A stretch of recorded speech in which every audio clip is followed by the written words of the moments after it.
Secretary General, Excellencies, ladies and gentlemen, I'm honored to address the United Nations General Assembly once again. I congratulate His Excellency Mr. Volkan Bozkır on his election as the President of the 75th session of the General Assembly.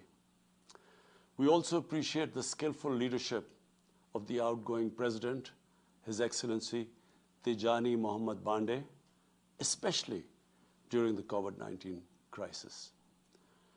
We commend the leadership of the Secretary General in these extremely turbulent times. Mr. President, since my government assumed office, our consistent effort has been to fundamentally transform Pakistan. We envisage Naya Pakistan to be modeled on the principles of the state of Medina, established by a holy prophet, Muhammad sallallahu alaihi wasallam. A just and humane society where all government policies are directed at lifting our citizens out of poverty and creating a just and equitable dispensation. To achieve this goal, we need to have peace and stability. Thus, our foreign policy aims to have peace with our neighbors and settle disputes through dialogue. Mr. President, the 75th anniversary of the United Nations is an extremely important milestone, as this is the only body in the world that can help us achieve our goals of peace and stability in our neighborhood. This is also time for us to reflect whether, as the United Nations, we have been able to realize the promise we collectively made to our peoples. Today, the foundations of the world order, non-use of or threat of unilateral force, self-determination of peoples, the sovereign equality and territorial integrity of states, non-interference in their internal affairs, international cooperation. All these ideals are being systematically eroded. International agreements are being flouted and set aside. Renewed great power rivalries are leading to a new arms race. Conflicts are proliferating and intensifying. Military occupation, illegal annexations are suppressing the rights of human beings to self-determination. According to the respected professor, Noam Chomsky, mankind is at even a greater risk than it was before the First and Second World Wars in the last century. And this is because of the threat, increased threat of nuclear war, climate change, and sadly the rise of authoritarian regimes. We must come together to prevent such a catastrophe. We believe that the driving force in international relations must be cooperation in accordance with the principles of international law and not confrontation and force. We all must emphatically reaffirm our support for multilateralism. Mr. President, the COVID-19 pandemic has illustrated the oneness of humanity. In our interconnected world, no one is safe unless everyone is safe. Locking down to control the pandemic has triggered the worst recession since the Great Recession in the last century. This has hit the poorest countries the hardest, as well as the poor in all the countries. In Pakistan, we realized very early on that if we imposed a strict lockdown, the type that several affluent countries had imposed, we would have more people dying of hunger than the virus. Therefore, we adopted a policy of smart lockdown. While concentrating on the hotspots, the virus hotspots, we opened up our agriculture sector immediately, and then followed it up by the construction sector, which employed most of the people. At the same time, and this is despite financial constraints, my government deployed $8 billion, unprecedented amount, for our health services, plus support the poorest and most vulnerable households with direct cash payments through SR's program, and then subsidies to the small businesses. Even though our smart lockdown was heavily criticized in the beginning, but thanks to the Almighty Allah's grace, we have not only managed to control the virus, stabilize our economy, but most importantly, we have been able to protect the poorest segment of the society from the worst fallout of the lockdown. Today, Pakistan's response is cited among the success stories in controlling and responding to the pandemic. However, we are still not out of the woods, like no country is out of the woods today. But Mr. President, it was obvious from the outset that developing countries would need fiscal space to respond to and recover from the COVID crisis. Debt relief is one of the best ways to create that fiscal space for developing countries. Therefore, in early April, I called for a global initiative on debt relief.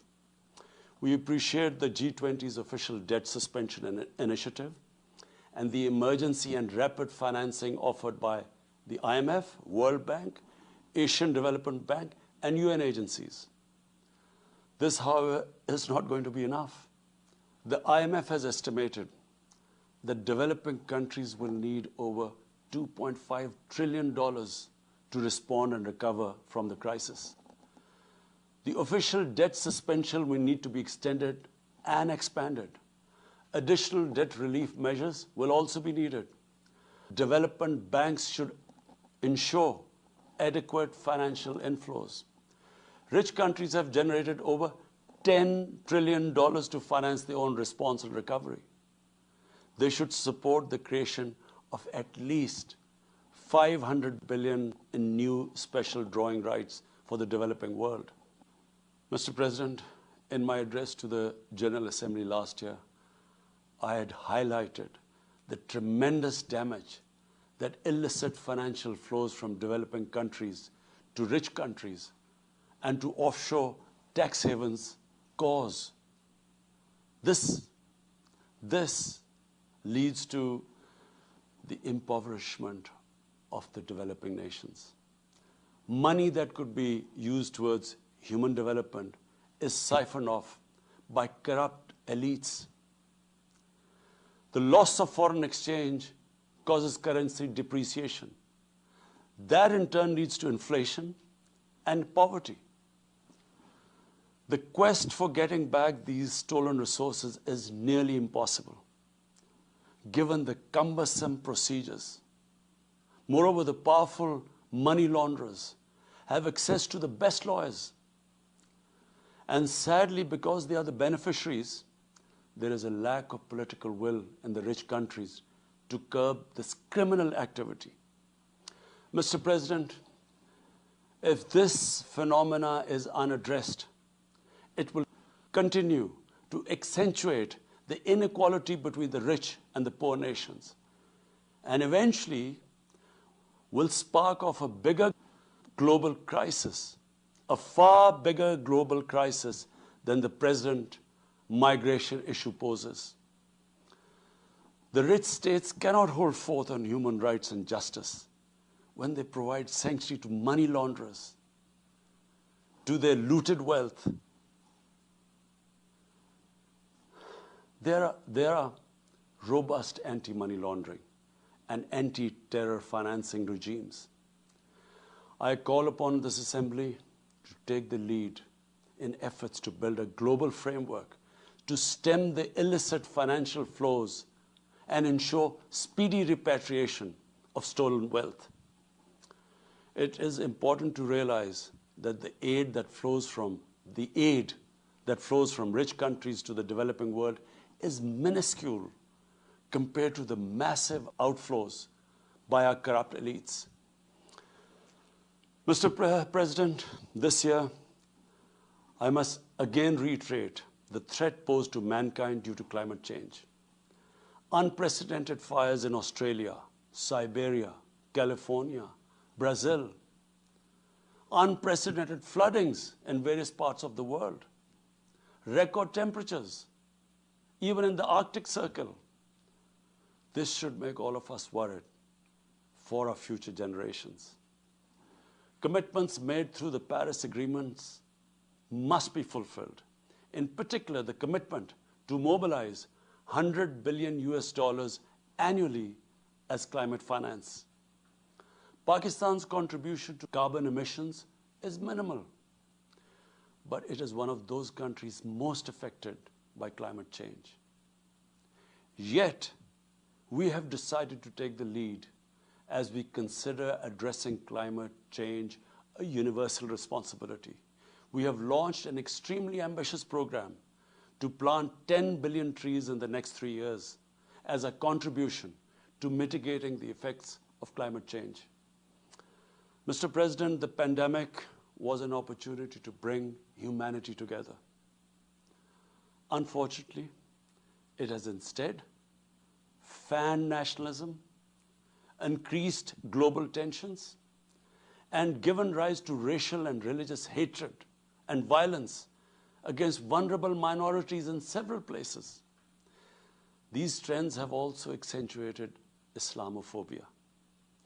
Muslims continue to be targeted with impunity in many countries. Our shrines are being destroyed. Our Prophet Muhammad sallallahu alaihi wasallam insulted. The Holy Quran burnt. And all this in the name of freedom of speech.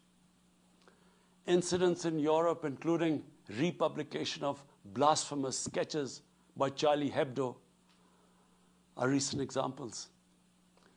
We stress that willful provocations and incitement to hate and violence must be universally outlawed. This assembly should declare an international day to combat Islamophobia and build a coalition to fight the scourge that splits humanity. Mr. President, the one country in the world today where I'm sad to say the state sponsors Islamophobia, and that is India.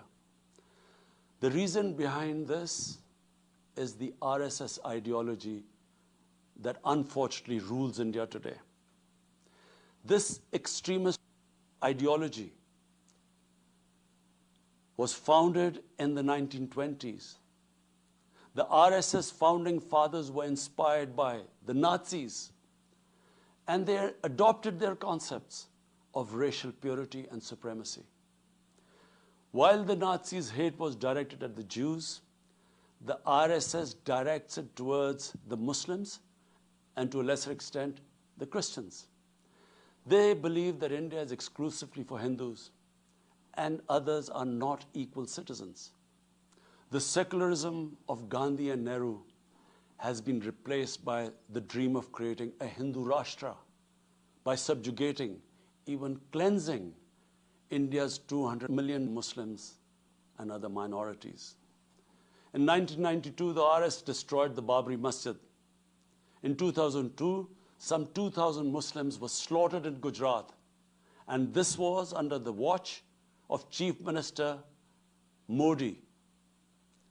In 2007, over 50 Muslims were burnt alive by RSS arsonists aboard the Samjhauta Express train. In Assam, around 2 million Muslims face the prospects of being arbitrarily stripped of their nationality through the adoption of discriminatory laws. There are reports of large concentration camps being filled by Muslim Indian citizens. Muslims were falsely blamed, vilified, and victimized for spreading the coronavirus. They were denied medical attention on many occasions. Their businesses were boycotted. Cow vigilantes attack and kill Muslims with impunity. Last February, Muslims faced targeted killings with police complicity in New Delhi. Mass registrations in the past have often been a precursor to genocide. For example, the Nuremberg laws in Germany in 1935, and then in 1982 in Myanmar. The Hindutva ideology is set to marginalize almost 300 million human beings, Muslims, Christians, and Sikhs. This is unprecedented in history, and this does not augur well for the future of India. As we all know, that marginalization of human beings leads to their radicalization. Mr. President, for over 72 years, India has illegally occupied Jammu and Kashmir against the wishes of the Kashmiri people and in blatant violation of the resolutions of the Security Council and indeed its own commitments to the people of Kashmir. On 5th August last year, India illegally and unilaterally sought to change the status of the occupied territories and deployed additional troops, bringing the total number to 900,000, to impose a military siege on 8 million Kashmiris. All Kashmiri political leaders were incarcerated. About 13,000 Kashmiri youth were abducted and thousands tortured. A complete curfew was imposed, accompanied by a total communications blackout. Indian occupation forces have used brute force, including pellet guns against peaceful protesters, imposed collective punishments, including the destruction of entire neighborhoods, and extrajudicially murdered hundreds of innocent young Kashmiris in fake encounters, refusing even to hand over their bodies for burial. The Kashmiri media and those daring to raise their voice are being systematically harassed and intimidated through the use of draconian laws. All of this is well documented in the reports of the United Nations High Commissioner for Human Rights, communications from the Special Rapporteurs of Human Rights Council, statements from human rights and civil society organizations. The international community must investigate these grave violations and prosecute the Indian civil and military personnel involved in state terrorism and serious crimes against humanity being perpetrated, I'm sad to say, with complete impunity. The objective of this brutal campaign is to impose what the RSS-BJP regime has itself called the final solution for Jammu and Kashmir. To this end, the military siege is being followed by moves to change the demographic structure of the occupied territory. This is an attempt to obliterate the distinct Kashmiri identity in order to effect the outcome of a plebiscite envisaged in the UN Security Council resolutions. This action is in violation of the UN Charter, Council resolutions, and international law, particularly the 4th Geneva Convention. Changing demographic structure of occupied territory is a war crime. Mr. President, the brave Kashmiri people will never submit to Indian occupation and oppression. Their struggle is indigenous. They are fighting for a just cause, and generation after generation have laid down their lives to rid themselves of Indian occupation. The government and people of Pakistan are committed to standing by and supporting the Kashmiri brothers and sisters in the legitimate struggle for self-determination. Mr. President, in order to divert attention from its illegal actions and atrocities in Indian-occupied Jammu and Kashmir, India is playing a dangerous game of upping the military ante against Pakistan in a nuclearized environment. Despite constant Indian provocations and ceasefire violations along the line of control and the working boundary, targeting innocent civilians, Pakistan has exercised maximum restraint. We have consistently sensitized the world community about a false flag operation and another ill-conceived misadventure by India. My parents, Mr. President, were born in the colonial India, and I was the first generation that grew up in an independent Pakistan. I want to make it clear that any attempt by the fascist totalitarian, RSS-led Indian government to aggress against Pakistan will be met by a nation that will fight for its freedom to the end. Mr. President, there will be no durable peace and stability in South Asia until the Jammu and Kashmir dispute is resolved on the basis of international legitimacy. Kashmir has been rightly described as a nuclear flashpoint. The Security Council must prevent a disaster conflict and secure the implementation of its own resolutions, as it did in the case of East Timor. The Council has considered the situation in Jammu and Kashmir 3 times in the past year. It must take appropriate enforcement actions. It must also take steps to protect the Kashmiris from an impending genocide by India. Pakistan has always called for a peaceful solution. To this end, India must rescind. To reach this end, India must rescind the measures it has instituted since 5th August 2019, end its military siege and other gross human rights violation, and agree to resolve the Jammu and Kashmir dispute in accordance with the relevant UN Security Council resolutions, and of course, the wishes of the people of Kashmir. Mr. President, Pakistan's desire for peace in our region is also manifest in our efforts to promote a political solution in Afghanistan. I have consistently maintained over the past 2 decades that there is no military solution to the conflict in Afghanistan. The only way forward was and is a political settlement, which involves the full spectrum of Afghanistan's political actors. Pakistan fully facilitated the process that culminated in the US-Taliban peace agreement on 29 February 2020. Pakistan is deeply gratified that it has fulfilled its part of the responsibility. The Afghan leaders must now seize this historic opportunity to achieve reconciliation and restore peace in the war-torn country. Through the intra-Afghan negotiations that commenced on 12th of September, they must work out an inclusive, broad-based, and comprehensive political settlement. The process must be Afghan-led and Afghan-owned, and without any interference or outside influence. Early return of Afghan refugees must be part of this political solution. After almost 2 decades of war, it is imperative not to allow spoilers within and outside Afghanistan to subvert the peace process. Peace and stability in Afghanistan will open new opportunities for development and regional connectivity.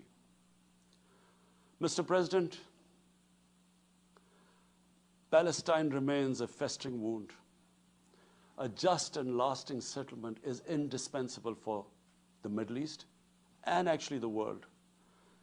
Illegal annexations of Palestinian territory, the building of illegal settlements, and the imposition of inhuman living conditions on the Palestinian people, especially in Gaza, cannot bring peace to a troubled region.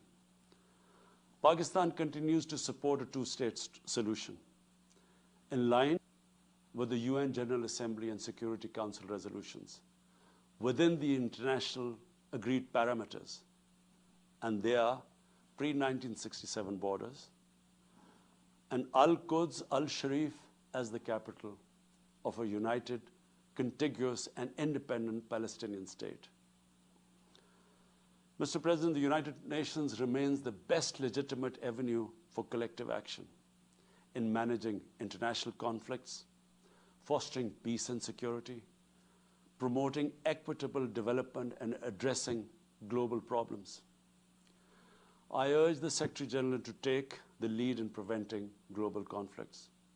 He should convene summit-level meetings to address regional hotspots and resolve outstanding disputes. The United Nations should be made fully responsive to the challenges of our times. A comprehensive reform of the United Nations, including the Security Council, is essential to promote greater democracy, accountability, transparency, and efficiency. Pakistan will continue to participate actively in this process and endeavor with other member states to build a world where conflict is outlawed and equitable prosperity for all pursued in conditions of peace and security. I thank you.